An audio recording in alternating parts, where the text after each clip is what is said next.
ایک بزرگ تھے، ان پر اللہ تعالیٰ کی نعمتیں تھیں تو وہ بہت ڈرتے تھے اپنے دل میں کہ ایسا تو نہیں کہ میرے عملوں کا اجر دنیا میں ہی دے دیا جائے اور آخرت میں پہنچوں تو کہہ دیا جائے کہ اذہبتم طیباتکم فی حیاتکم الدنیا واستمتعتم بہا۔ تو جب نعمت ملتی وہ بڑا ڈرتے، جب نعمت ملتی بڑا گھبراتے، حتیٰ کہ دعا کرتے اللہ مجھے اور نہیں چاہیے دنیا میں، اور نہیں چاہیے۔ کئی مرتبہ دعا مانگی لیکن جتنا دعا مانگتے اتنا زیادہ ملتا، اتنا زیادہ ملتا۔ تو ایک مرتبہ یہ کہنے لگے اللہ جب میں آپ سے عرض کرتا ہوں کہ مجھے اور نہیں چاہیے، آپ مجھے کیوں نعمتوں سے نوازتے ہیں؟ تو دل میں الہام ہوا میرے بندے جب تک تو نعمت کا شکر ادا کرنے سے باز نہیں آئے گا ہم تمہیں اپنی نعمتوں کے نوازنے سے باز نہیں آئیں گے۔ تو نعمتوں کا شکر ادا کرتا رہتے ہیں، ہم دیتے رہتے ہیں، تو رکے گا تو ہم رکیں گے نا۔ سبحان اللہ۔ تو یہ تو رسی ہمارے ہاتھ میں اللہ نے پکڑا دی، شکر ادا کرو، دیکھو نعمتیں کیسے بارش کی طرح تمہارے اوپر آتی ہیں۔ تو اللہ تعالی کی نعمتوں کا شکر ادا کرنا۔ دوسری بات فرمائی کہ بلا کی زینت صبر کرنے میں ہے۔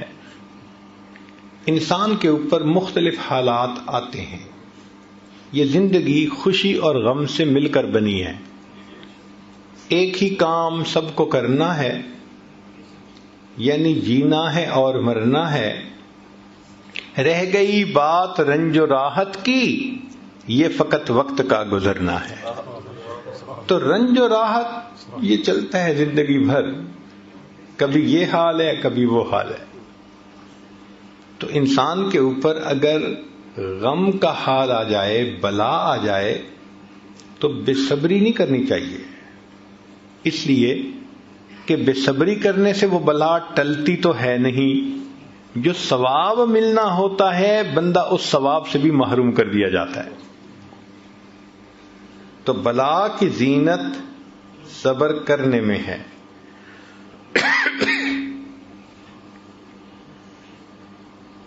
صحابہ رضوان عنہم ایک فقرہ اکثر آپس میں ایک دوسرے کو کہا کرتے تھے، یہ بہت کامنلی یوزڈ سینٹینس تھا۔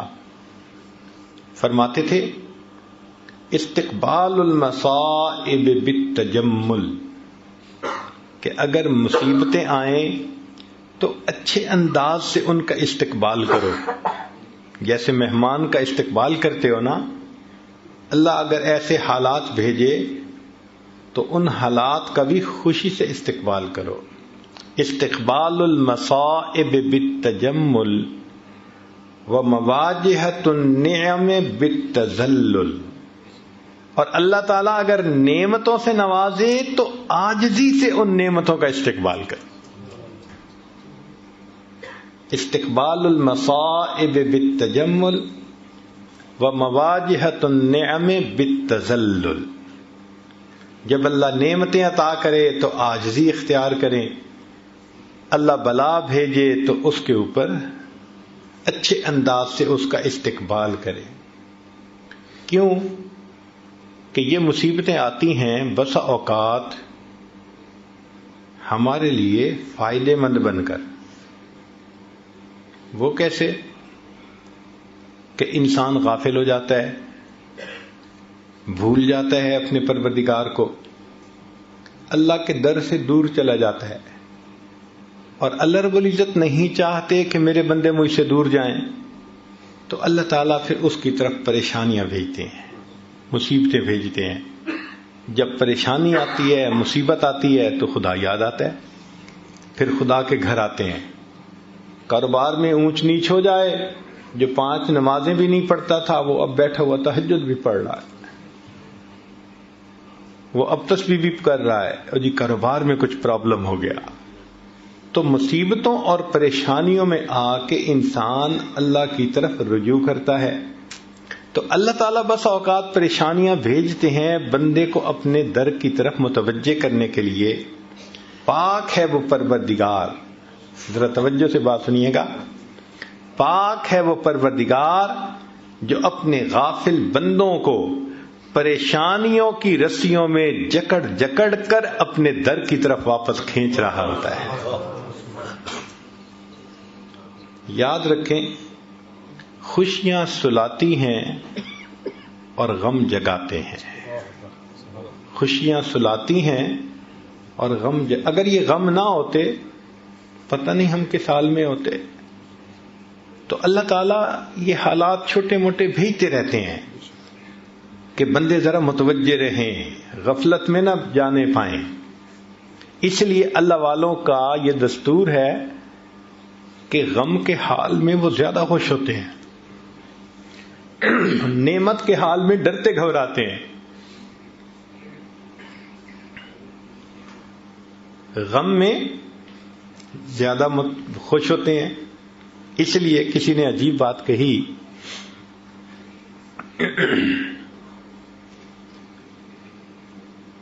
کہ سکھ دکھاں تو دیواں وار، دکھاں آن ملائم یار۔ میں ان سکھوں کو دکھوں پہ قربان کر دوں، ان دکھوں نے مجھے میرے یار سے ملا دیا۔ اچھا، یہ بھی ہو سکتا ہے کہ آپ نے یہ بلائیں مصیبتیں خود مانگی ہوں۔ آپ حیران ہوں گے کہ بلائیں مصیبتیں تو کوئی نہیں مانگتا، ہو سکتا ہے ہم نے مانگی ہوں۔ وہ کیسے؟ متوجہ ہو ذرا۔ ہم نے دعا مانگی، اللہ قیامت کے دن اپنے حبیب صلی اللہ علیہ وسلم کے ہاتھوں حوض کوثر کا جام عطا فرما دینا، اور اللہ نے دعا قبول کر لی، مگر عمل تو ایسے ہیں نہیں۔ دعا قبول ہو گئی تو کیسے ملے گا وہ جام؟ تو پھر اللہ تعالیٰ ایسے بندے کی طرف کچھ چھوٹی پریشانیاں، کچھ مصیبتیں، کچھ حالات بھیج دیتے ہیں۔ اگر وہ بندہ ان حالات پہ صبر کرتا ہے، اس کو بہانہ بنا کر اللہ اس کو یہ نعمت عطا فرما دیتے ہیں۔ آپ نے دیکھا ہوگا کہ بچہ جب اپنے آپ کو گندا کر لیتا ہے تو ماں اس کو پھر دھوتی ہے، نہلاتی ہے۔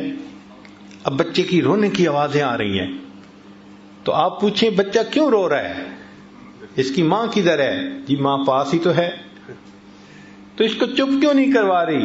ماں ہی تو رلا رہی ہے۔ تو وہ کہے گا ماں تو بچے کو نہیں رلاتی۔ تو جواب ملے گا جی بچہ گندا ہو گیا تھا، وہ اس کو دھو کے اس کو محبت کی وجہ سے گندا نہیں دیکھ سکتی، وہ اس کو دھو کے صاف ستھرا کر کے سینے سے لگانا چاہتی ہے۔ اللہ تعالیٰ بھی اپنے بندوں کو گناہوں کی نجاست میں لچھڑا نہیں دیکھ سکتے۔ جب بندے ایسے کر بیٹھتے ہیں، فرمایا ما اصابکم من مصیبت فبما کسبت ایدیکم، ہاتھوں کی کمائی ہوتی ہے تو ہم پھر مصیبتیں بھیج کے میرے بندوں تمہیں پاک صاف کر لیتے ہیں تاکہ ہماری رحمت سے تمہیں حصہ نصیب ہو سکے۔ نعمت کی زینت شکر کے ادا کرنے میں اور بلا کی زینت صبر کرنے میں ہے۔ اور تیسری بات فرمائی کہ محسن کی زینت احسان کو نہ جتلانے میں ہے۔ اگر ہمیں کسی کے ساتھ بھلائی کرنے کا اللہ موقع عطا فرما دے تو ہمیں چاہیے کہ جتلائیں نہ۔ کیوں؟ نیکی کر دریا میں ڈال۔ اگر جتلا دیا تو وہ نیکی کا بدلہ مل گیا۔ فرمایا لا تبطلوا صدقاتکم بالمن والاذی، تم اگر صدقات بھی دیتے ہو تو ان کو احسان چڑھا کے ضائع مت کرو۔ ہمارے مشائخ دائیں ہاتھ سے اس طرح نیکی کرتے تھے کہ بائیں ہاتھ کو پتہ نہیں چلا کرتا تھا، اور آج ہمارا بالکل وہی حال ہے۔ ہم دائیں ہاتھ سے اس طرح گناہ کرتے ہیں کہ بائیں ہاتھ کو پتہ نہیں چلنے دیتے۔ تو جس طرح ہم گناہوں کو چھپا لیتے ہیں، ہمارے مشائخ نیکیاں کر کے ان کو اس طرح چھپا لیا کرتے تھے۔ امام اعظم ابو حنیفہ رحمۃ اللہ علیہ گرمی کے موسم میں سخت دھوپ کے اندر کھڑے ہیں، پسینہ آ رہا ہے. ایک واقف کار وہاں سے گزرا، اس نے کہا حضرت چل چلاتی دھوپ ہے، پسینہ آ رہا ہے اور آپ دھوپ میں کھڑے ہیں، یہ دیوار کے سائے میں آ جاتے، چھاؤں میں آ جاتے. تو حضرت نے فرمایا کہ نہیں، میں چھاؤں میں کھڑا نہیں ہوں گا. اس نے پوچھا کیوں؟ فرمایا کہ صاحب خانہ نے مجھ سے قرضہ لیا ہوا تھا اور آج اس نے واپس کرنے کے لیے مجھے بلایا تھا. میں نے دروازہ کھٹکھٹایا ہے، دھوپ میں اس لیے کھڑا ہوں کہ اس قرضے کے بدلے اس کی دیوار کے سائے کا بھی فائدہ نہیں اٹھانا چاہتا، یہ بھی نہ سود بن جائے. چنانچہ سلف صالحین اگر کسی کا بھلا کرنا چاہتے تھے، خدمت کرنا چاہتے تھے، تو رات کو ان کے دروازے کھول کے جو سامان ہوتا تھا ان کے گھر کے اندر ڈال کے اور اوپر پیغام دے دیتے تھے کہ یہ تمہارے لیے فلاں ہے. اور اس لیے ایسا کرتے تھے کہ یہ بھی پتہ نہ چلے کہ ہمارے ساتھ یہ بھلا کس بندے نے کیا ہے. چنانچہ سیدنا صدیق اکبر لانو کا زمانہ خلافت ہے. عجیب واقعہ ہے. عمر لانو ملنے کے لیے آئے تو دیکھا کہ وہاں پر ایک کاغذ پڑا ہوا ہے، جو بھی چمڑے کی کوئی چیز تھی، اور اس پر لوگوں کے نام لکھے ہوئے ہیں جو سینئر سٹیزن تھے، زیادہ بوڑھے تھے یا معذور لوگ تھے، ہینڈی کیپ تھے، اور ان کو خدمت کی ضرورت تھی.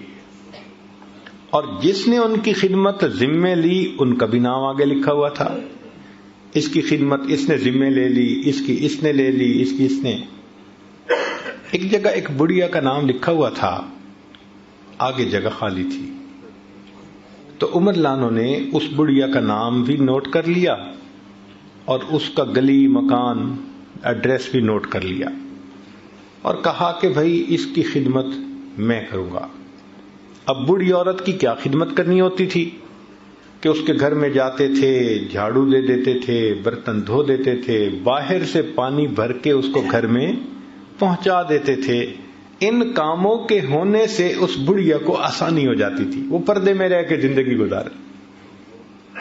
عمر لانو نے فجر کی نماز پڑھی، بڑھیا کا دروازہ کھٹکھٹایا، پوچھا کون؟ اماں میں خدمت کے لیے حاضر ہوا ہوں. اس نے بھائی خدمت کرنے والا تو کوئی آیا تھا، وہ خدمت کر کے چلا گیا. اچھا ٹھیک ہے. اگلے دن فجر کی بجائے تہجد پڑھ کے آئے، دروازہ کھٹکھٹایا. اس نے پوچھا کون؟ اماں خدمت کرنے کے لیے آئے. بھائی خدمت کرنے والا تو آیا تھا، کر کے چلا گیا. اماں وہ کون تھا؟ نہ میں نے کبھی نام پوچھا، نہ اس نے کبھی نام بتایا. اماں اس کا قد کاٹ کیسا تھا، شکل کیسی تھی؟ بھائی وہ جب آتا تھا تو دروازے سے کہتا ہے پردہ کر لو، میں کمرے میں چلی جاتی ہوں. وہ سارے کام کر کے جاتے ہوئے بتا دیتا ہے جی پردہ ختم ہو گیا، دروازہ بند کر کے چلا جاتا ہے. آج تک میں نے اس کی شکل بھی نہیں دیکھی. عمر لانو بڑے حیران ہوئے، یہ کون جواں مرد ہے، خدمت بھی کرتا ہے تو ایسے کہ پتہ بھی نہیں چلنے دیتا، اور تہجد کے وقت خدمت ہو چکی. وہ بھی عمر بن الخطاب تھے. اب اگلے دن عشاء کی نماز پڑھ کے وہ آئے اور بڑھیا کے گھر کے قریب کسی جگہ اوٹ میں بیٹھ گئے کہ میں دیکھتا ہوں کون آتا ہے. فرماتے ہیں کہ جب رات گہری ہو گئی، پن ڈراپ سائلنس، ہاتھ بھی بندے کو نہیں دکھائی دیتا تھا، اتنا اندھیرا ہو گیا. اس وقت میں نے دیکھا کہ ایک آدمی آہستہ آہستہ چلتا ہوا اس بڑھیا کے گھر کے دروازے کے قریب پہنچ رہا ہے. تو میں اٹھا اور میں نے پوچھا من انتا، تو کون ہے؟ تو جواب میں امیر المومنین سیدنا صدیق اکبر لانو کی آواز آئی، میں ابو بکر ہوں. میں نے کہا امیر المومنین؟ رات میں اس اندھیرے میں اس بڑھیا کی خدمت کرنے کے لیے آپ کہتے ہیں کہ میں نے جب نوٹ کیا تو ان کے پاؤں میں جوتے نہیں تھے، ننگے پاؤں تھے. تو میں نے پوچھا کہ امیر المومنین آپ کے پاس جوتے ہیں نہیں یا آپ گھر اتار کے آئے؟ تو ابوبکر صدیق نے جواب دیا کہ عمر، رات کا وقت ہے، لوگ سوئے ہوئے ہیں، میں نے اپنے جوتوں کو گھر اتار دیا کہ میرے چلنے کی آہٹ سے، جوتوں کی آہٹ سے کسی نیند والے بندے کی نیند میں خلل بھی نہ آئے. احسان کرتے تھے اس طرح کہ دوسرے کو پتہ نہیں چلنے دیتے تھے. بعد کے بزرگوں میں سے ایک بزرگ کا واقعہ سن لیجئے. عبداللہ ابن مبارک رحمۃ اللہ علیہ مشہور محدثین میں سے ہیں. اسماء الرجال کی کتب میں ان کو امیر المؤمنین فی الحدیث کے الفاظ بھی کہے گئے ہیں، اور یہ امام اعظم ابو حنیفہ رحمۃ اللہ علیہ کے خاص شاگردوں میں سے تھے. جب جاتے تھے تو امام احمد بن حنبل رحمۃ اللہ علیہ اپنی جگہ سے اٹھ کر ان کو اپنے مصلی پہ بٹھاتے تھے اور فرماتے تھے کہ مشرق اور مغرب کے عالم ہمارے پاس آ گئے. ایسی اللہ نے شان عطا کی تھی. ایک وقت میں 40,000 طلباء ان کے پاس بیٹھ کر حدیث مبارکہ پڑھا کرتے تھے. اتنے بڑے شیخ تھے. ان کا واقعہ ہے کہ جب وہ ایک شہر سے دوسرے شہر سفر کرتے تو درمیان میں ایک چھوٹا شہر تھا، وہاں رات گزارتے تھے، اور وہاں پر ایک موٹل تھا جہاں یہ کمرہ کرائے پہ لے لیتے اور رات گزار کے چلے جاتے. اس سرائے میں ایک نوجوان تھا جو کام کرتا تھا، اس کے ساتھ کچھ تعلق ہو گیا، مناسبت ہو گئی. ایک مرتبہ آئے تو پتہ چلا کہ وہ نوجوان نہیں ہے. پوچھا بھی وہ کہاں ہے؟ لوگوں نے کہا کہ حضرت اس کے اوپر تو ایک آفت آ گئی کہ اس نے کسی سے پیسے ادھار لیے تھے اور واپس کرنے کی ایک ڈیڈ لائن دی تھی، اور وہ اپنی ڈیڈ لائن پہ واپس نہیں کر سکا، اور اس بندے نے پولیس کو انفارم کر دیا تو پولیس نے اس کو پکڑ کے جیل میں بند کر دیا کہ پیسے ادا ہوں گے تو تمہیں ریلیز کریں گے. تو وہ بیچارہ تو جیل میں ہے. اب عبداللہ ابن مبارک رحمۃ اللہ یہ سن کے خاموش ہو گئے. جب صبح ہوئی تو سیدھا پولیس چیف کے پاس اس کو جا کر ملے. بھائی ایک ایسا نوجوان آپ کے حوالات میں ہے. اس نے کہا ہے. وہ کیسے چھوٹ سکتا ہے؟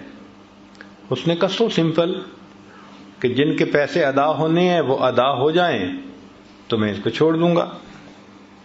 اس نے کہا کوئی اور ادا کر سکتا ہے؟ اس نے کہا بھائی میری طرف سے کوئی ادا کر دے، حق والوں کو حق ملنا چاہیے، میں اس کو چھوڑ دوں گا. فرمانے لگے کہ اس کے پیسے میں ادا کرتا ہوں مگر ایک شرط کے ساتھ. اس نے کہا کون سی شرط؟ کہنے لگے کہ شرط یہ ہے کہ تم نے کسی پر میرا نام ظاہر نہیں کرنا. یہ احسان ہوتا ہے، پتہ بھی نہ چلنے دینا. چنانچہ عبداللہ ابن مبارک رحمۃ اللہ نے پیمنٹ کر دی اور چلے گئے اس شہر سے. بعد میں پولیس چیف نے اس نوجوان کو جب ریلیز کر دیا تو اس کو اتنا پتہ چلا بھائی کسی نے تمہارا قرض دے دیا ہے. کس نے دیا اس کا پتہ نہیں چلا. وہ نوجوان واپس آ گیا. اس کے بعد سال میں کئی مرتبہ آپ اسی جگہ گزرتے، قیام کرتے، وہ نوجوان آپ کو اپنا واقعہ سناتا، میں قید ہو گیا تھا، کسی نے قرضہ ادا کر دیا، پھر میں چھوٹا. حضرت خاموشی سے واقعہ سن لیتے تھے. پوری زندگی اس نوجوان کو یہ نہ بتایا کہ تمہارا قرضہ میں نے ادا کیا تھا. جب حضرت کی وفات ہوئی تو پھر پولیس چیف نے اس نوجوان کو ڈسکلوز کیا کہ تمہارا قرضہ عبداللہ ابن مبارک نے ادا کیا تھا. تو ہمارے اکابر احسان کر کے جتلاتے نہیں تھے، پتہ بھی نہیں چلنے دیتے تھے.